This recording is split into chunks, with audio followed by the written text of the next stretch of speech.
Welcome to the Tech Money Podcast, where the worlds of technology and personal finance collide. Hosted by certified financial planner, speaker, blogger, and self-proclaimed personal finance nerd, Malcolm Ethridge. Each episode aims to make you just a little bit smarter about your money, all from the perspective of the tech professional. Without further delay, here's your host. Hey there, listeners. Malcolm here. And on today's show, we're talking about charitable giving. More specifically, donor-advised funds. Traditionally, people think about charitable giving simply as writing a check to a few nonprofit organizations near the end of the year and then claiming a tax deduction when the time comes. And while that approach can certainly be valuable, it's a bit limited in its ability to maximize your philanthropic impact or minimize your income tax liability.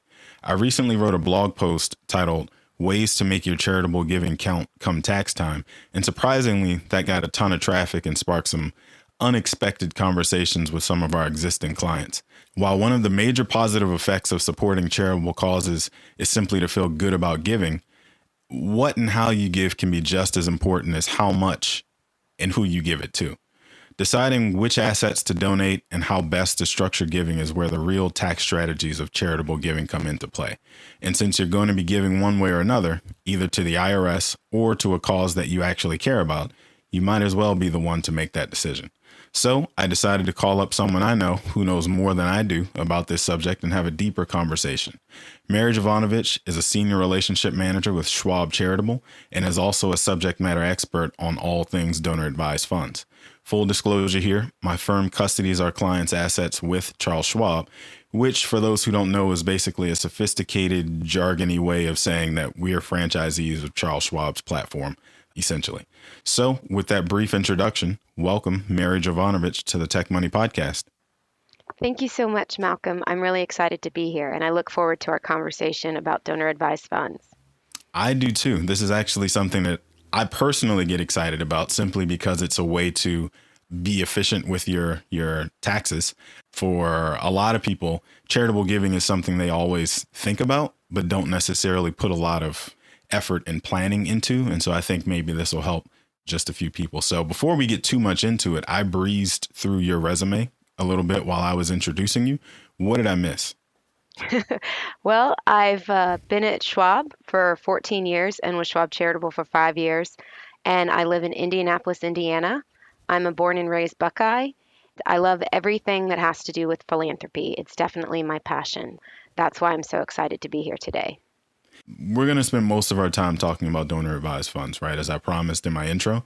But I want to talk about you for a second, a little bit more, if you don't mind, because I know, as you just mentioned, charitable giving is a big deal for you and is basically a part of your DNA, so much so that you went and got a master's degree in philanthropy. Like, what is that about?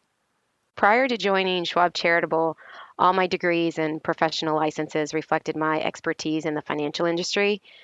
And philanthropy, like I said, has always been a passion. So I decided that I should educate myself in the same way that I did for my career in the securities industry. So my original intention was just to get a certification in philanthropy. But then once I started, I couldn't stop. I kept taking class after class after class. And to the point, it only made sense to get a master's. Is there something like specific about philanthropy, or more specifically giving away assets to support charities, that just kind of does it for you? Like that's a unique thing to know at a younger age that you really care about and want to do. I think it's my upbringing. So my parents were very philanthropically inclined. My father was a Boy Scout leader, so giving back and helping others has always been a part of my life. Once I got this job and I started the coursework at the Lilly School of Philanthropy, I was just fascinated by everything. And I just wanted to learn more so that I could help more people give with more intention and give with more efficiency and effectiveness and have a bigger impact. And you even serve on some boards now, right? Dedicated to advancing women in the workplace. One I know specifically that a number of our listeners can probably identify with, being technology executives, right, is Dress for Success. Can you tell us a little bit about that organization and the work you do there? Absolutely. More than ever, it's important for women to have access to social services like Dress for Success because they've been hit the hardest by this pandemic. And in December, I don't know if you're aware of this, women lost a total of 156,000 jobs, while Wow. men gained 16,000 jobs.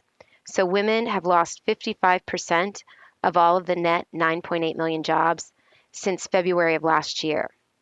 And what's great about Dress for Success, it's a worldwide organization headquartered in New York City with over 150 affiliates in the US and 25 international locations. And the mission of Dress for Success is to empower women to achieve economic independence. And they do that by providing a network of support, professional attire, and the development tools to help them thrive in the workplace and in life. And so I serve as an emeritus member for the Indianapolis location. And most people will equate Dress for Success as strictly a clothing nonprofit, but it's so much more than that. They offer a career center as well as the professional women group to help women get back into the workforce and have success.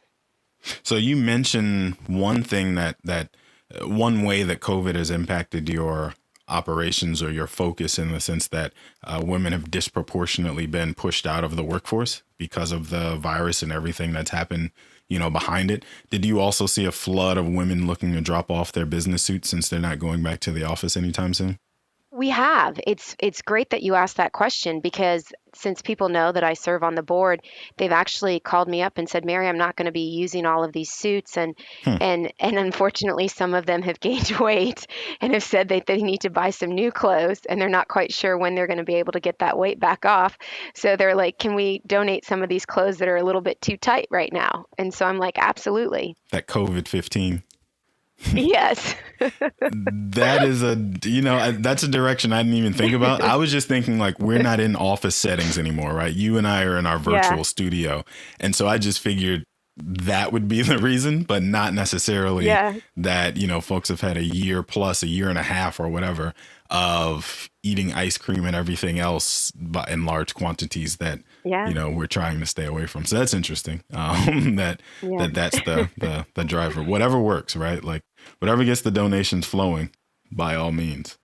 absolutely. We teed it up, and I don't want to tease it out too much further. Let's talk about donor advised funds for a moment, because that is a term that probably most people listening to this haven't actually heard of before, even though, like I said, I wrote what I thought was a fantastic blog post about it.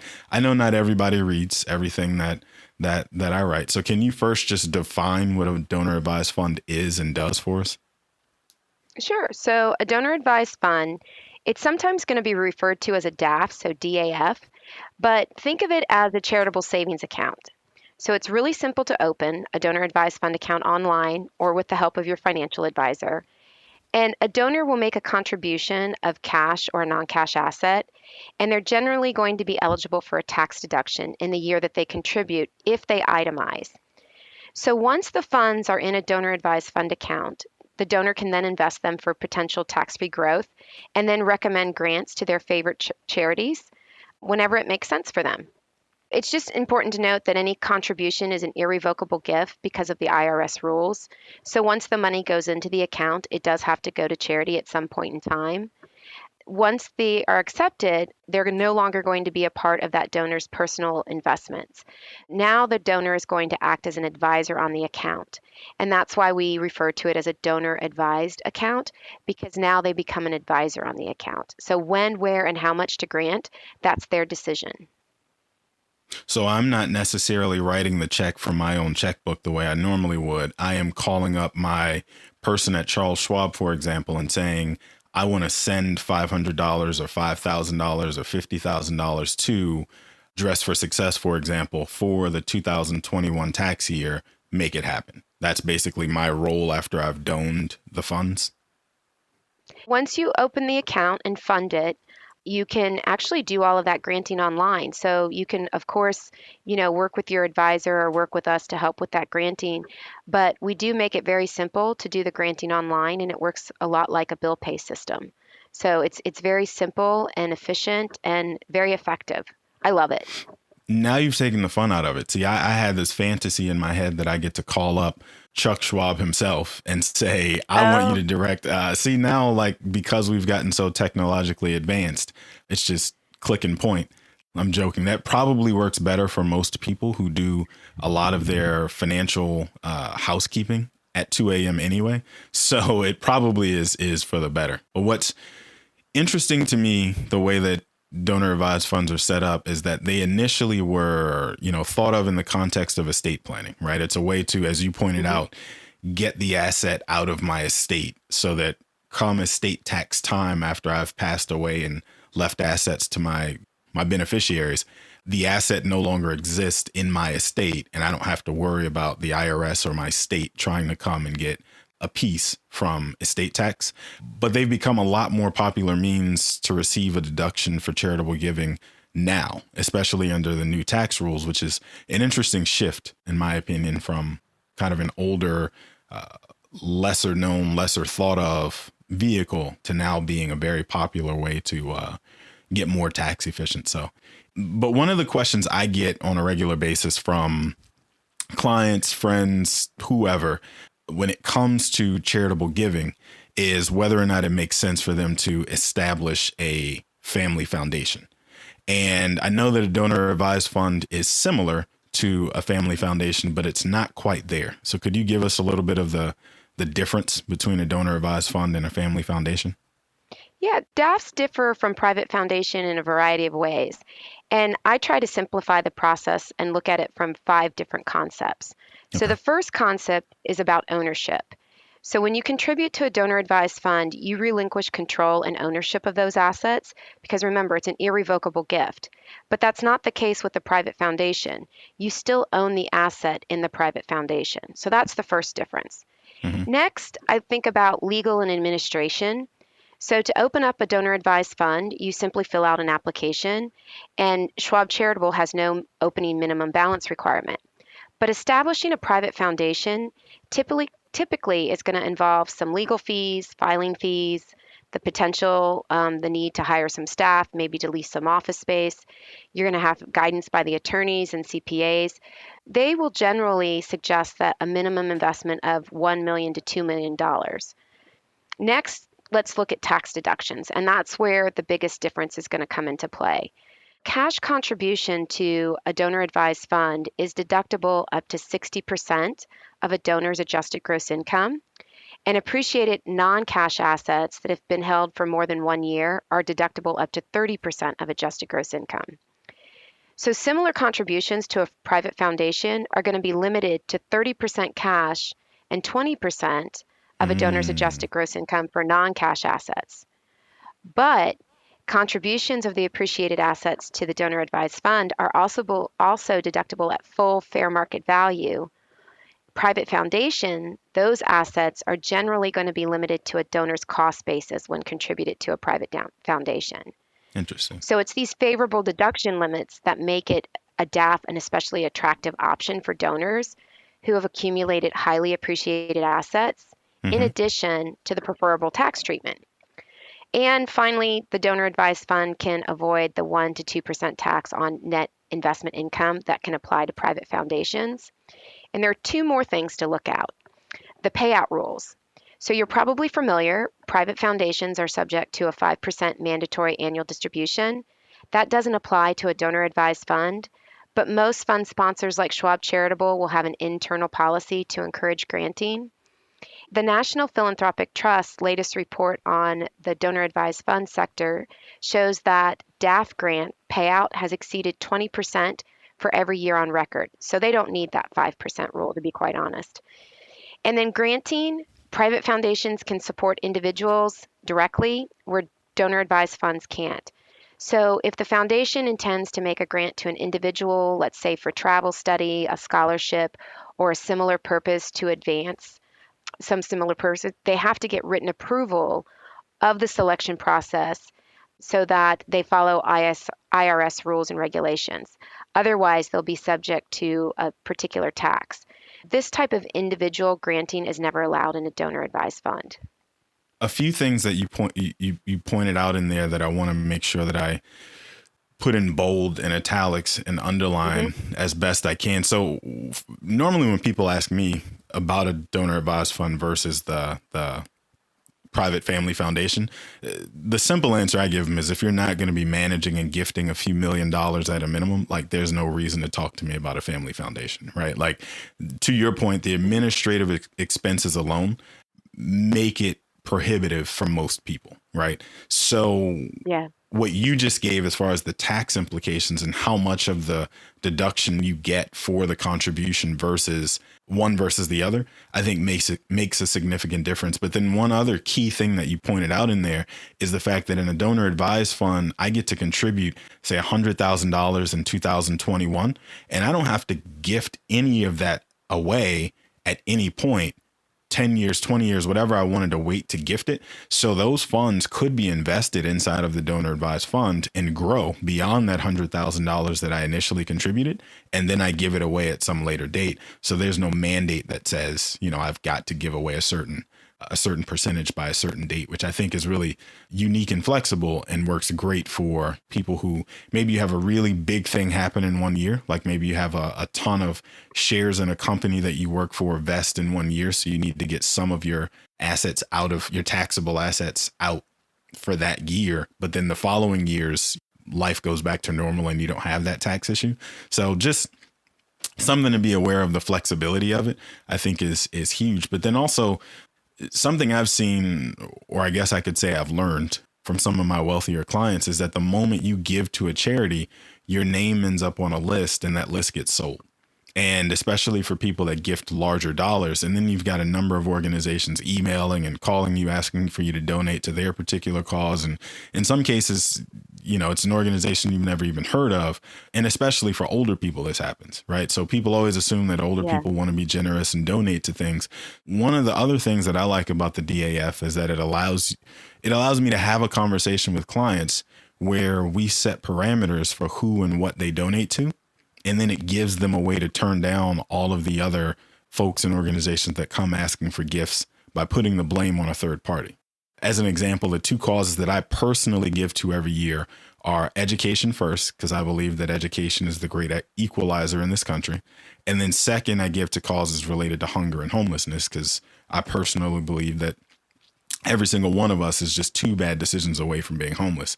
By defining those parameters and in writing, it allows me to honestly tell anyone who comes along asking me to donate to anyone else, worthy cause or not, that what they're asking me about doesn't fit within the parameters of my gifting plan. And it's 100% true, right? So I don't have to feel bad about it. And I can also say I'd carved out, X amount to give to my two causes this year, and I've already exhausted those funds. So let's talk next year, right? So the donor advised fund to me allows clients to do that without having to put all of the other pieces in place from an administrative perspective to create that family office that does the same thing. Because I know that that's sometimes the thing that people like about not family office, the family foundation. That's one of the things that people like sometimes, is that you have those parameters, your stated mission and that sort of thing. And so the causes that you gift to or what people can apply to receive for, it's on paper and kind of out of your hands.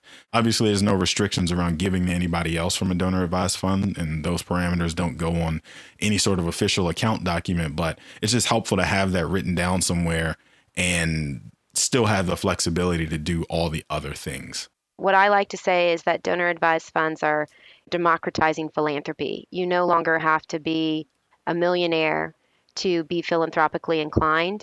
This gives you the ability to feel really good about your intentions and really making an impact in your community, either locally, nationally, or even internationally. That it's really democratizing philanthropy.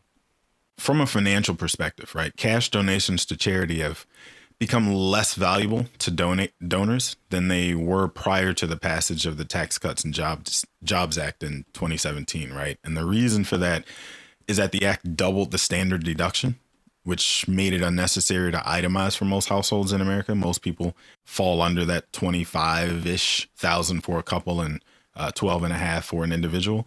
I think it was the Tax Policy Institute that reported that 90% or so of people took the standard deduction the first year after the TCJA was passed, and then it's been rising since then. Another thing that has happened as a result is the concept of stacking, right? Charitable donations among those people looking to maximize the impact of their charitable giving. Can you explain that strategy and its benefits a little bit? you're spot on, Malcolm. When the Tax Cuts and Job Act was passed in 2017 and it took effect in 2018, it did have an impact on fewer Americans being able to itemize their tax returns. And most are taking advantage of that higher standard deduction, like you said. Some donors may expect that the total of their itemized deductions for 2021 will be slightly below the level of their standard deductions. Hmm. So they could take the standard deduction, but they could also find it beneficial to bunch, stack, or front load their charitable contributions for future years. This could push their total itemized deductions to a level where it might make sense for them to itemize their deductions in future years. So let's look at this more closely.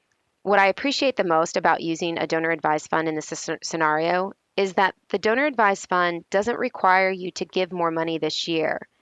They could fund their giving this year and then recommend grants over a longer period of time.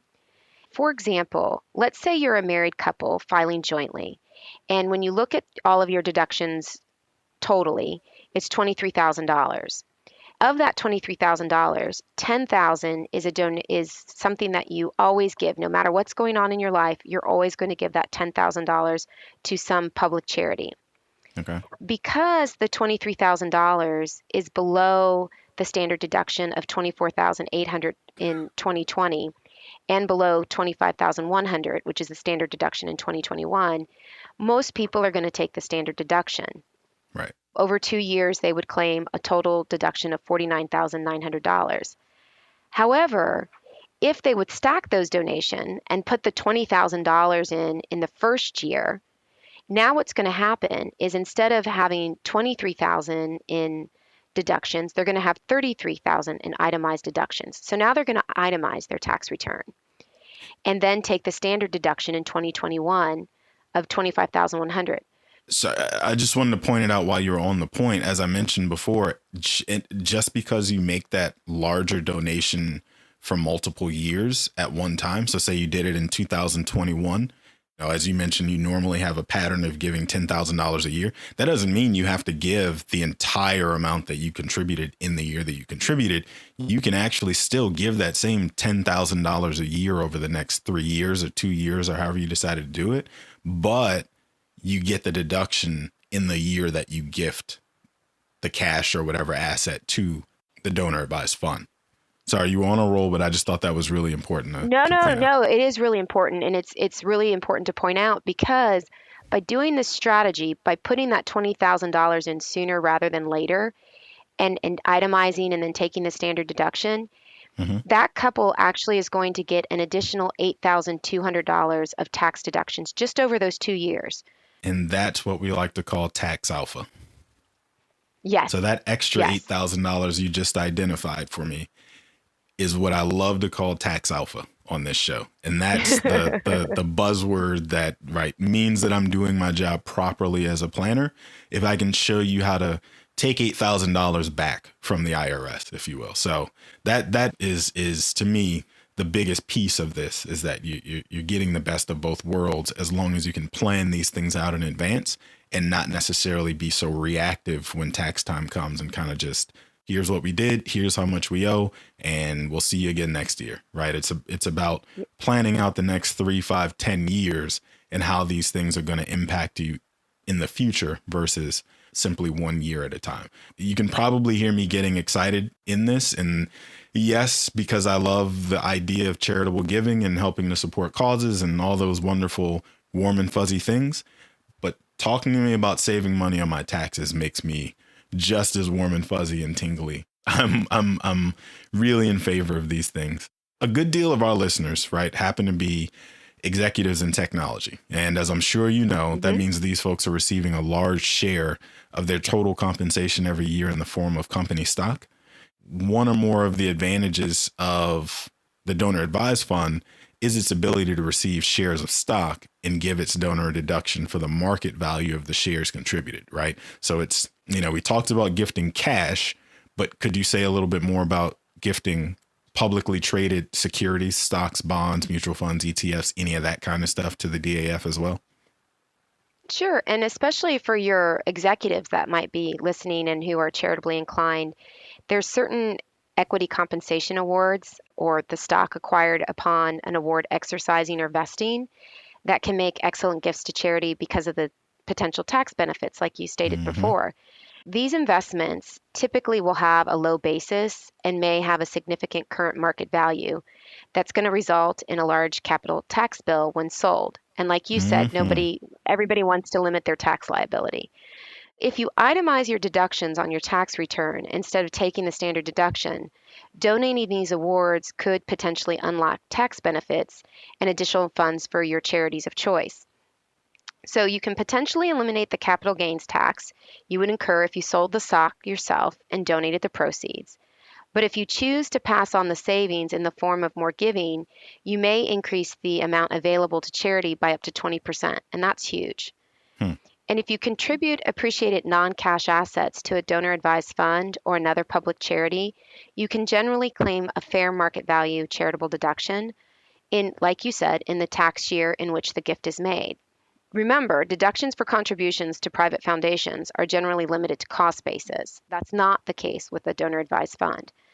And the most common forms of equity compensation awards are non-qualified stock options, incentive Mm-hmm. stock options, restricted stock units, and restricted stock awards. The awards themselves are generally not transferable, so they Right. can't really be given to charity. But once these awards are vested or exercised, the underlying stock is held for more than 1 year. That's the most important part. It has to be a long-term holding. Mm-hmm. They are smart gifts to charity. But not all equity compensation awards are treated the same for purposes of the charitable income tax deduction. Mm-hmm. So it's important to note that, like someone at Schwab Charitable, if we were facilitating the gift, we're going to work with the company's general counsel to satisfy the requirements of Rule 144 to remove that restrictive legend or affiliate status prior to the contribution. I would really recommend for those who might be interested in learning more, maybe speak to their tax advisor or you, of course, for more information. But it sounds like, if I'm understanding correctly, you're getting me out of my vesting requirements in some cases a little bit sooner than I would have been able to do on my own, simply because I'm gifting the shares and the tax code is a little bit more favorable to charitable gifts than if I were keeping the shares for my own personal piggy bank. Yeah, and well, each one of those compensation awards are really unique in how Mm-hmm. they're able to be utilized in charitable giving. So it's really a case by case scenario, but it's one that we can always have a conversation about and let people understand what their options are and when they can actually do the donation and up to what amount. I always warn clients that it's more valuable to gift the stock to the donor advised fund instead of selling the stock first, then paying the taxes, and then wanting to donate the cash. That's Absolutely. usually when clients call us up and say, I sold my Microsoft stock, I sold my Amazon stock, I've got $180,000 extra for the year, as an example, and I want to gift some of it away. And immediately hand goes on head, and Malcolm frustratedly says, "Why didn't you call me 2 weeks ago before you executed the trade? We could have, we could have saved you a few dollars or let it count a little bit more," right? The charity, I'm sure, is always glad to have the shares rather than the cash because they know that they've gotten a little bit more than they could have gotten if they just received the air quotes around just, right? A gift is a gift, but you know what I mean? But Mhm. we've established, right, that we can donate company stock we've accumulated over a decent period of time that's got a low basis and would otherwise kill us on taxes if we were to sell. But how does that differ from me simply choosing to donate the stock directly to the charity I ultimately want to give it to? Why do I have to gift it to this middleman, the DAF, Mhm. instead of gifting it to the charity directly? Yeah, that's a great question. And it's one that I get frequently when I host my donor events or my webinars now because of Mm-hmm. COVID. And the answer is really it depends on the donor and their intentions. So let's go back to that bunching example of $20,000 that I spoke about earlier. If you're comfortable giving away the full $20,000 this year in 2021, then go for it. Go direct. There's no need to have the middleman, like you said. If your intention is to give that $20,000 over time, that's where the power of the donor advised fund comes into play. It's really helping many donors who want to give over time or contribute non-cash assets to a vehicle, excuse me, not to a vehicle, but to a variety of charities. But they need a tax deduction now in this Mm-hmm. year because of a normal than larger tax bill. So it's all about what the donor's trying to accomplish with the gift itself. For me personally, I love my donor advised fund because of the ease and simplicity of doing donations now. I no Hmm. longer have to keep all of these donation receipts in a shoebox like I used to. It's something that my mom taught me. It's made the experience of giving more joyful, and I'm more engaged now than when I was in the past when I would write a check or use a credit card. That was really transactional, and now Hmm. I'm more intentional with my giving. Maybe it keeps you on a calendar, right? Like you mentioned, the folks that have a habit of giving $10,000 a year. Let's say you gift to your church, for example, or your synagogue or whoever, and you may even have it set up like on a regular ACH where monthly it comes out and that's you paying your tithe. But there's also people who aren't as organized or who aren't as consistent, right? There's the folks that are in the December 31st crowd where, somewhere around the last week of the year, I realized that I meant to give this money away and I haven't yet, and I better do it before the year's over so I can write it off, right? And then there's the folks that Yeah. pre-COVID, right? We were all going to these banquets and these charity events and all these kind of things where that's the place where you normally give. And you have your 2 or 3 events that you go to, especially here in Washington, D.C. This is like charity event capital of the world. You go to these things, you write your check, and that's where you write it off. But it sounds like, if I'm understanding you correctly, this gives you the ability to kind of systematize that a little better. And it gives you the ability to be on a schedule and have some organization around it, because not everybody is as good about keeping all of their receipts in a shoebox and, calendaring Yeah. things out and that sort of thing. I was just going to say, you can set all of that up just like you said, systematically. We do offer what we call reoccurring grants, where you can do that tithing approach like you suggested. And then the other thing, sometimes you might get a solicitation in the mail and you might not remember if you've given that year or not. You can go online and you can check. And so everything's kept Hmm. online. You can determine, oh yeah, I've given so much already this year, or yeah, I can afford to give a little bit more. So it's really, like you said, from a organizational standpoint, it's really nice because it's all kept there, and you can even see your granting pattern history. That's what I really like, because you can see to the causes that you support the most and what sectors they fit in. So if someone says, what charities do you support?